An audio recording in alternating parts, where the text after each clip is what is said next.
What is up, Kliqpod Nation? As always, thank you for joining me each and every Tuesday night for the Tuesday Night Live Smackdown review.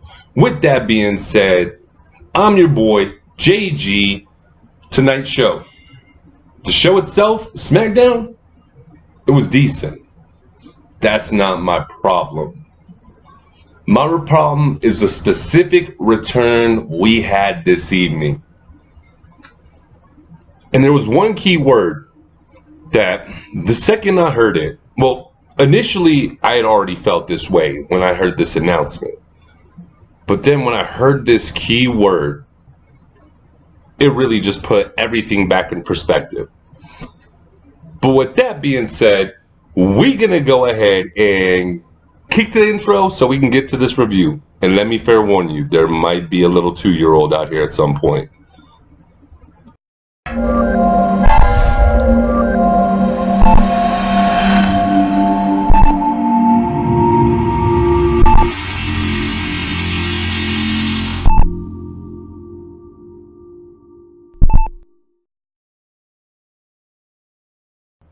As always, thank you for joining me, guys. Huge special shout out to my boy Direct WWE. Go ahead and give him a follow on Twitter. My boy is making memes galore. Go check him out. Used to be known as Graphics Flam. Now he's doing a whole different thing. But with that being said, guys, the show tonight itself, I mean, it was decent.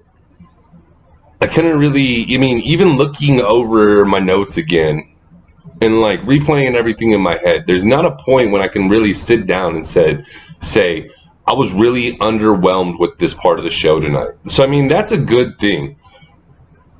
Except for the return of Charlotte Flair.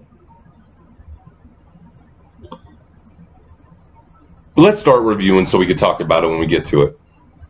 So tonight's show kicks off with Becky Lynch in the ring, getting interviewed about her upcoming match with Carmella at SummerSlam, which I am excited for. If you guys don't know, man, I am definitely pulling for Becky in this match. I am super excited for the possibilities of seeing Becky a champ and seeing her as an actual fighting woman's champion.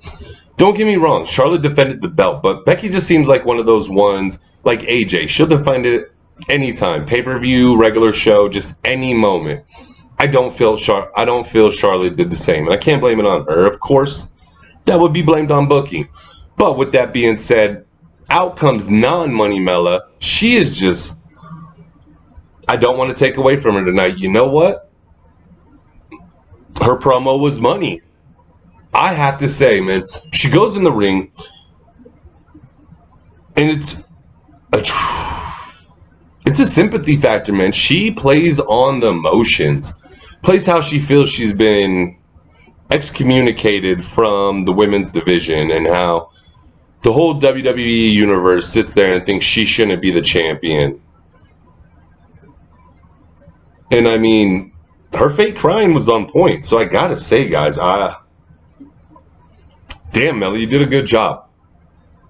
But we get towards the end of the promo. It's still going good, man. James Ellsworth's music hits. This distracts Becky Lynch to look up the walkway. Mella attacks from behind, takes advantage. Awesome move. Love this. Out comes to the rescue Charlotte Flair. Not a problem. Fucking fine with that. That is her best friend. I totally understand it. That was perfect. Right now, you're off to a perfect start for the show. I have no issues. We get our first match, and then we go to commercial break. We come back. We get a backstage segment with Paige and Charlotte Flair. Charlotte, it's good to be back, everything like that. Paige proceeds to let her know that she's going to have a match tonight against Carmella, and if she wins, she will actually be interjected. Paige is talking to Mella backstage. I totally apologize. Paige is talking to Mella backstage. Mella's complaining as usual. Paige proceeds to tell her that she's going to have a match tonight against Charlotte Flair. And if Charlotte wins, there's going to be a 3-way at SummerSlam.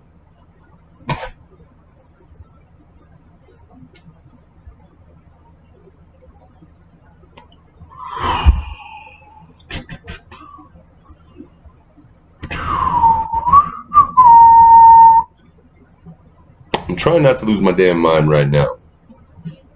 So, I understand Charlotte Flair is your moneymaker, but she's been away from action. What has she done recently? Last time I seen her, she lost twice to Carmella.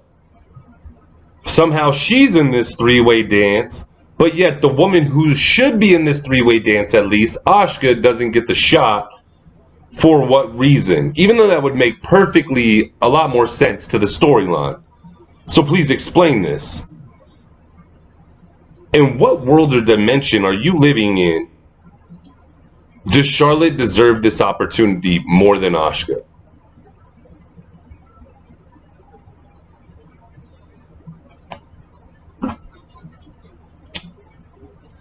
Moving on. Next, we get the Usos versus the Bar. Initially, I was excited about this, and I gotta say, I actually thought this match lived up to expectations. I thought this match was such a good match. It really reminded me of how good this tag team division can be. I do think SmackDown's tag team division is, storyline-wise, I just think it's booked a lot better. I just think it's booked a lot better than what we see over on Raw.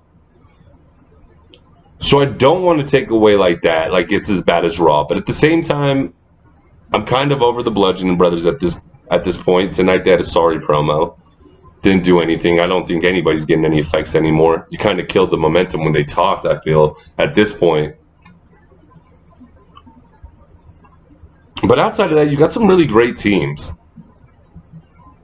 And you had some great up-and-coming teams. Stables, I mean.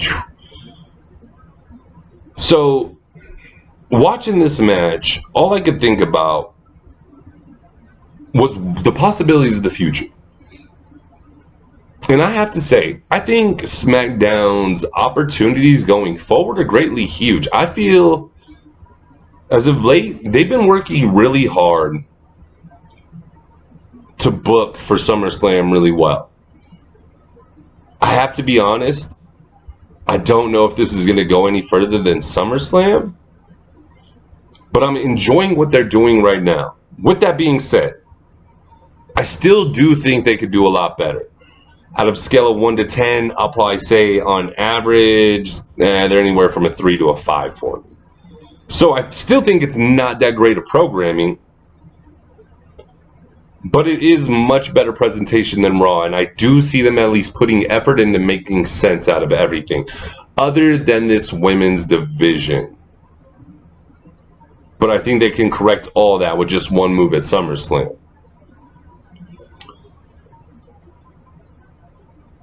So, returning back to the match between the Usos and the Bar, winner advances, faces the New Day in the finals to see who takes on the Bludgeoning Brothers at SummerSlam. Bar looked good tonight. Man, this might have been one of my favorite endings of the evening.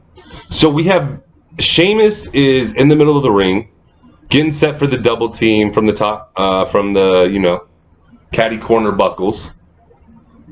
The Usos are about to fly, dude. Cesaro slides in, pops off the freaking European uppercut. Nasty, dude. He's got the best one. That's why it's a finisher for him. Bar walk away victorious tonight. I had no issues. I mean, honestly, last week I picked the Bar, but I still had some hesitations about it. I wanted the Usos to win, but figured the Bar would win, especially with the return. And after seeing it tonight, I wasn't disappointed at all. I'm actually really looking forward to next week's matchup between the New Day and the Bar. I think here we have two phenomenal tag teams. It's not the same old, yes, we know the Usos and the New Day are going to give us great matches, but we've seen it so many times. It is kind of nice to get that fresh breath of air because the Bar was over on Raw and then they got to SmackDown and they were non-existent after they lost the titles on Raw. So really looking forward to how SmackDown uses this opportunity. It would definitely just be nice to see the Bar take the belts away from the Bludgeoning Brothers. I think they'd be perfect representatives for SmackDown. Perfect representatives at this time for SmackDown. And then I'd like to see their title reign. And I know Even though we just seen it on Raw, I just think they would be booked so much better over here. I think it was just everything. It's everything about Raw. Other than that Intercontinental belt, what really has value over there? Now, we move on. We go to Charlotte Flair's promo, talking about her return. She talks about how this is a golden opportunity. If you guys are new to the channel, please subscribe, like, go back, watch our old videos. But since Mella beat Asuka at Money in the Bank, I think our word has been the golden era. And by golden era, I don't mean the golden era of wrestling. I mean it's technically the golden hair era. Because it's only blondes will reign longer than a month. Not only that, the glorification of Charlotte Flair because her daddy is Ric Flair. Don't get me wrong, I'm not saying she's not a talented woman, but I don't think she's the most talented woman on the roster. And to be honest, if you guys do, I'd just like to open up a dialogue with you, maybe through comments. I don't know, maybe when we do a live show, you guys can call in or something. And we can debate it. And I mean, keep emotions aside and just truly debate it. But I think she's glorified because she's not afraid to do some high-risk maneuvers. I think it's this look. Like, I don't know. For me, she's probably... I'm not going to say she's not a not attractive woman. She's an attractive woman. She's just overrated because she's blonde. And I know you guys are going to be like, she's fit as shit. Like, I've seen leaks. I'm alright.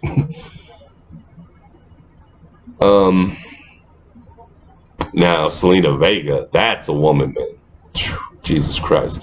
But that's not what I'm looking at Charlotte about. It's Charlotte's performance, man.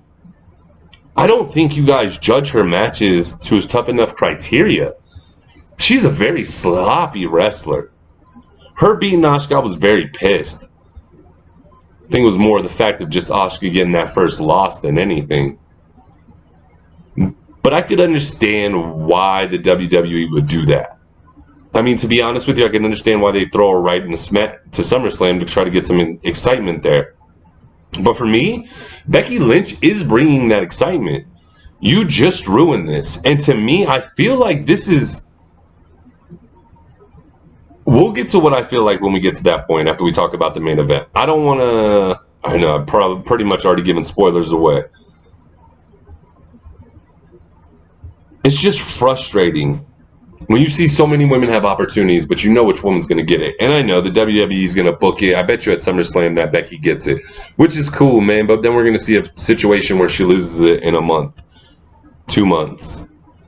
Because what? SummerSlam is August 18th, right? The week of that. Evolution is October 28th. So, I mean, okay, 2 months and 10 days. I have this feeling it's just all trying to build up to Evolution, and I have this feeling that Charlotte's going to headline Evolution. Do you think the WWE would be stupid enough to rush Charlotte and Ronda? And I got to be honest, that does nothing for me, man. Like, Ronda's super impressive. Man, I already think she's a cleaner wrestler. I don't want to go that far. So we'll stop with that comment there. But with that being said, it just doesn't do it for me. I mean, for me personally, I would rather feel Ember Flair. Like, I don't know, man. I'm not against second generation wrestlers or third generation, any of that. I mean, yo, Randy's in my top 3 for fuck's sake. Top 3, 4, somewhere in there. It's just Charlotte. I feel she's over-glorified. Her character is very boring, dull.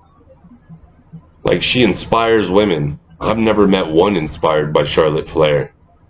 To be honest, the female wrestling fans I know think Asuka kicks more ass than Charlotte any day of the week, dude. And I mean, that's just real. I mean, this is just one of those situations where, yo, it's the name Flair. Otherwise, you're a mediocre wrestler. Like, the Charlotte agenda is the same thing as the Roman agenda. Not in the sense that they're trying to do it the same way, but yo, that's who they want to glorify. That's who they want to carry the programming in the future. And for me, I just don't see it. I'm not going to stop watching wrestling. I mean, hell, I'm never going to stop doing this. I don't care if I make money or not. I enjoy recording. I enjoy talking to you guys. When you guys do interact back, I enjoy the hell out of it. That's why I'm always trying to get more of you guys just commenting, just talking, you know, giving me your opinions. But as soon as we see Roman win the title at SummerSlam, it's going to make a lot less interest for his matches for me. But with that being said, I'm glad we're going to get this Roman agenda over with. They can see it's not good, and hopefully we move on and they don't try again. With the Charlotte thing, man, it's just unfortunate. Woman comes back for one night, and here we are. But I digress. I know we stayed on that topic for a little bit here. Now, here comes my favorite part of the show. Samoa Joe's promo. My dude. Oh my God, man. We're gonna make a pipe bomb list of the top 5 talent on both shows. Joe's gonna be 1 or 2 now. I'm telling you now. This dude is so freaking good. I already thought he was amazing in TNA. But I thought there was a little lacklusterness to some of his promos. Now, every time the dude touches the mic, it is fucking fire. Tonight, just another prime example. Cuts it real from the heart. Takes it to the past. Takes it before them WWE days.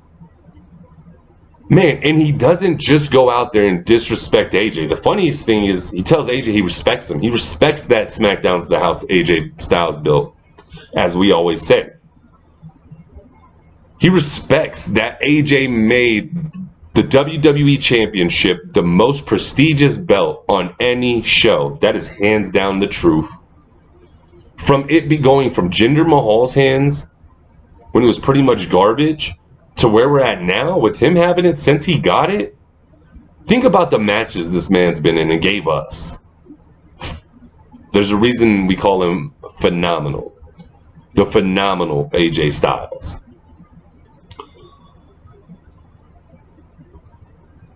But then Joe reminds him that he's here to not play games. If he's worried about last week, he shouldn't be, because that was just the start. He is coming for the title. And the intensity, the way this man delivers everything on the mic. I wish people would just sit there and take a damn lesson. That is how you drop a promo. Roman, if you want to be great, that's what you do. You guys can come on here and be like, Roman does. No, Roman's best promos are the least he's ever talked. This man, when he picks up the mic, I don't want him to put it down. If he lasted, if they just gave him a 15-minute promo spot, I tell you now, I would enjoy every freaking second. I just think this man has a way. He's like Randy Orton, a natural freaking villain. Samoa Joe is somebody who cannot be a babyface. He is damn near the perfect heel. Trying to sit here and think about what he's doing wrong, I can't. There's not even a moment, like right now, I fully trust and am confident that he's walking away with the title at SummerSlam. Now, I know that you might think I'm selling AJ short. It's just, that's the way Samoa Joe makes me feel. That's the way he delivers everything. That's how a heel should be.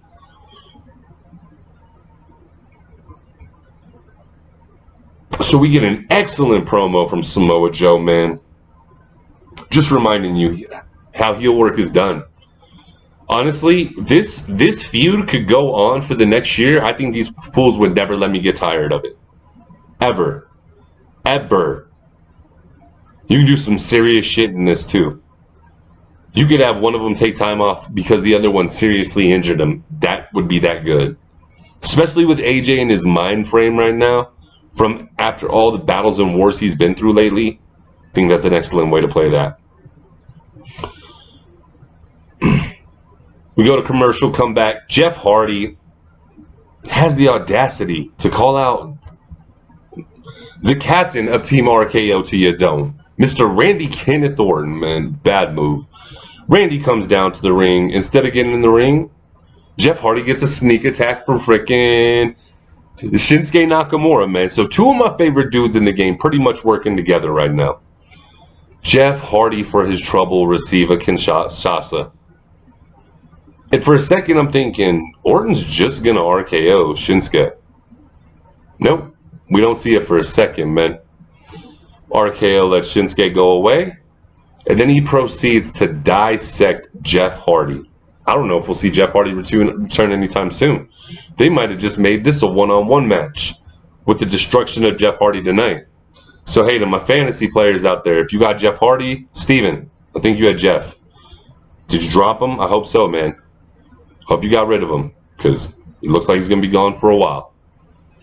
So, man, we got Joe in the segment before looking beast. Now we have Randy and Shinsuke. So we just had three amazing heels in a row.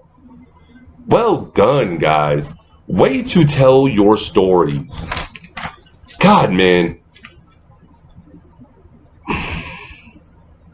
Then we get a backstage promo with Becky Lynch, man.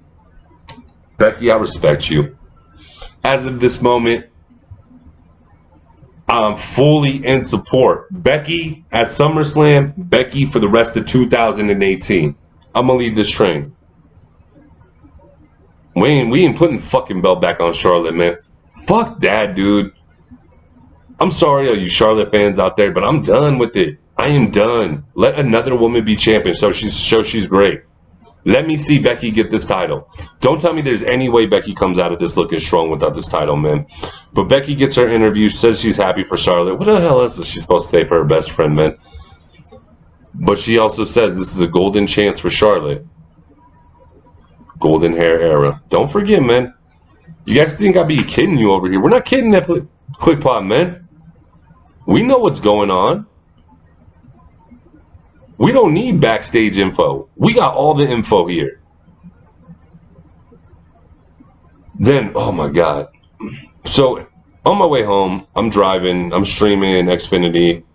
I'm streaming Raw or Smackdown on my phone. And listening to my little man. Pretty much I should say just listening to Smackdown as his streams. I wasn't watching or anything, just listening. And I heard about this match, Zelina Vega versus Lana. And I gotta say, man, I was excited because it's Zelina. And damn, dude. I gotta say, the match itself I wasn't hugely fond of it. Thought there were some sloppy parts. Definitely tell. Might be Zelina's first time in front of such a huge audience. Looked like she had some nerves out there. Lana looked a little bit better. I mean, she looks a little better each time I see her. She's not good. I mean, she just looks better. But with that being said, I get to see the hottest woman in the WWE, Zelina Vega, wrestle. And she rolls Lana up for the 1, 2, 3. So towards the end of the match, for some reason, Rusev doesn't come out with Lana. He just needs separation from Happy Rusev Day altogether, Lana and Aiden. So Almas is causing a distraction when Lana's trying to go off the top rope to, hit Vega and get the win, which she should. Good job there. The second time he tries to make a distraction, Aiden English runs down, grabs Almas's foot, pulls him, he hits his face on there, and then Lana loses. She gets rolled up by Vega. And then everybody proceeds to blame Aiden. This doesn't make sense to me. It wasn't Aiden's fault. He didn't do anything that caused Lana. It was Lana's poor judgment. Poor mistake. She should stay focused on the match. So this breaks down, man. We get a backstage segment, and we officially know we're very close to the end of Happy Rusev Day. So it's been a good run. Wonder where we're going to go from here. But at the same time, I hope this keeps building for Almas and Rusev, because that's what I want to see. I don't want to see Aiden. I want to see Almas and Rusev. That would be fantastic. But like I said, man, it's just more deterioration. Nobody has a clear head on their shoulders, and it just sucks to realize this is literally the end of Happy Rusev Day. Now we get to that Bludgeon Brothers promo I was talking about earlier. It just wasn't good, man. And then we get Daniel Bryan coming out to the ring. Talks about Brie. And pretty much how she is a reason for this evolution we're seeing.